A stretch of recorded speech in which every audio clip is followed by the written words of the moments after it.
ಸಮಸ್ತ ಯೂಟ್ಯೂಬ್ ಬಾಂಧವರಿಗೆ ನನ್ನ ನಮಸ್ಕಾರಗಳು. ವೀಕ್ಷಕರೇ, ಇವತ್ತಿನ ಈ ಒಂದು ಸಂಚಿಕೆಯಲ್ಲಿ ನಾನು ನಿಮಗೆ ಸ್ತ್ರೀ ಹಾಗೂ ಪುರುಷ ವಶೀಕರಣವನ್ನು ಮಾಡೋದು ಹೇಗೆ ಅಂತ ತಿಳಿಸ್ಕೊಡ್ತಾ ಇದ್ದೀನಿ.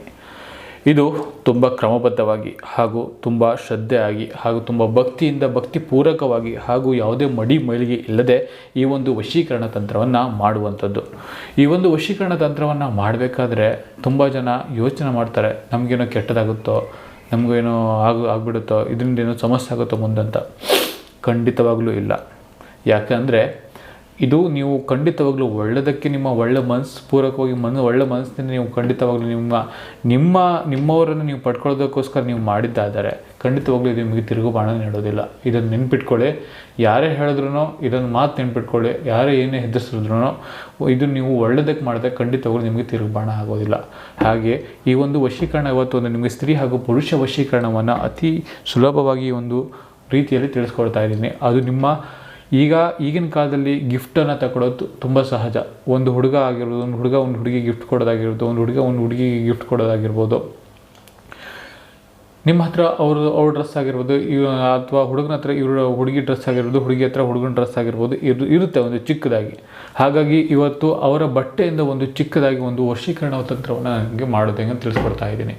ಅದು ಅತಿ ಸುಲಭವಾದಂತಹ ವಿಧಾನದಲ್ಲಿ ತಿಳಿಸ್ಕೊಡ್ತಾ ಇದ್ದೀನಿ. ಹಾಗಾದರೆ ಬನ್ನಿ, ಅದನ್ನು ಮಾಡಲು ಬೇಕಾಗುವಂತಹ ವಸ್ತುಗಳು ಯಾವುದು ಅಂದರೆ, ಮೊದಲನೇದಾಗಿ ನಾನು ಕೆಂಪು ವಸ್ತ್ರ ಮಾತ್ರ ತೊಗೊಂಡಿದ್ದೀನಿ, ಸುಮ್ಮನೆ ತೋರ್ಸೋಕ್ಕೆ ಮಾತ್ರ. ಒಂದು ಹುಡುಗನ ಬಟ್ಟೆ, ಒಂದು ಹುಡುಗಿಯ ಬಟ್ಟೆ ಬೇಕಾಗ್ತದೆ. ನಂತರ ಒಂದು ಹಸಿರು ಕಲರ್ ಬಟ್ಟೆ, ಇನ್ನೊಂದು ಕೆಂಪು ಕಲರ್ ಬಟ್ಟೆ ಬೇಕಾಗ್ತದೆ, ನೆನಪಿರಲಿ. ಹಾಗೂ 2 ತಗಡಿನ ಪೀಸು, ಹಾಗೆ ಒಂದು ದೀಪ ಬೇಕು. ನಂತರ ಕೆಂಪು ಕುಂಕುಮ ಬೇಕಾಗ್ತದೆ. ಇಷ್ಟು ವಸ್ತುಗಳು ನಿಮ್ಮ ಬಳಿ ಇದ್ದರೆ ಈ ಒಂದು ವಶೀಕರಣ ತಂತ್ರವನ್ನು ತುಂಬ ಈಸಿಯಾಗಿ ಮಾಡ್ಬೋದು.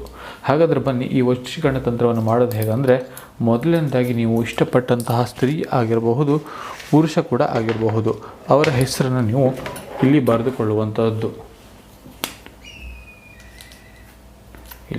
ಇಲ್ಲಿ ಸ್ತ್ರೀ ಹೆಸರು, ಇಲ್ಲಿ ಪುರುಷರ ಹೆಸರು. ಸರಿ, ಬರೆದುಕೊಂಡ ನಂತರ ನೀವು ಏನು ಮಾಡಬೇಕು ಅಂತ ಹೇಳಿದ್ರೆ, ಈ ಕಾಗದ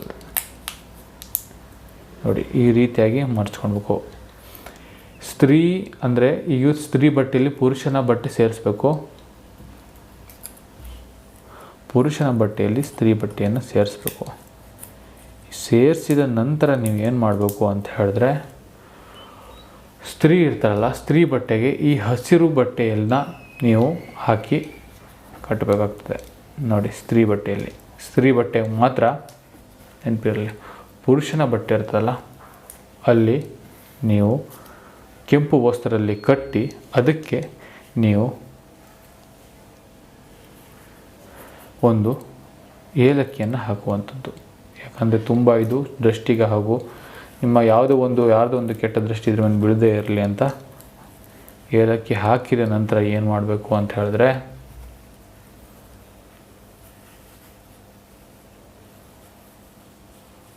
ಇದು ತುಂಬ ಕಟ್ಟಬೇಕು. ನಂತರ ಏನು ಮಾಡಬೇಕು ಅಂದರೆ, ಒಂದು ದೀಪವನ್ನು ಹಚ್ಚಿ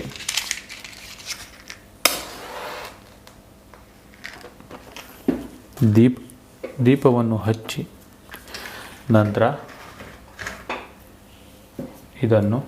ಈ ಬಟ್ಟೆಯನ್ನು ಇಲ್ಲಿ ಮಧ್ಯದಲ್ಲಿ ಇಟ್ಟು ನೀವು 101 ಬಾರಿ ಈ ರೀತಿಯಾಗಿ ಸುಳಿಯಬೇಕು. ನೀವು ಇಷ್ಟಪಟ್ಟ ಸ್ತ್ರೀ ಹೆಸರನ್ನು ಹೇಳಿ ಅಥವಾ ಪುರುಷರ ಹೆಸರನ್ನು ಹೇಳಿ ಈ ರೀತಿಯಾಗಿ ಸುಳಿಬೇಕು. ಯಾವ ರೀತಿ ಅಂತ ತೋರಿಸ್ಕೊಡ್ತೀನಿ ನೋಡಿ ಕರೆಕ್ಟಾಗಿ. ಅಂದರೆ ನೀವು ಯಾವ ರೀತಿ ಸ್ತ್ರೀ ಹೆಸರು ಹೇಳಬೇಕಂತ ಹೇಳಿದ್ರೆ, ಅಂದರೆ ಸ್ತ್ರೀ ಆಗಿರೋ ಪುರುಷ ಆಗಿರ್ಬೋದು, ಸ್ತ್ರೀ ಅಂದರೆ ಇಷ್ಟಪಟ್ಟವ್ರ ಹೆಸರು ಈ ರೀತಿ. ನಾನು ಉದಾಹರಣೆ ಒಂದು ಹೆಸರು ತೊಗೊತೀನಿ, ಗೀತಾ ಅಂತ. ಗೀತಾ ಮಮ ಸ್ವಾಹ, ಗೀತಾ ಮಮ ಸ್ವಾಹ, ಗೀತಾ ಮಮ ಸ್ವಾಹ ಅಂತ ಈ ರೀತಿಯಾಗಿ ನೀವು 101 ಬಾರಿ ಮಾಡ್ಕೋಬೇಕು.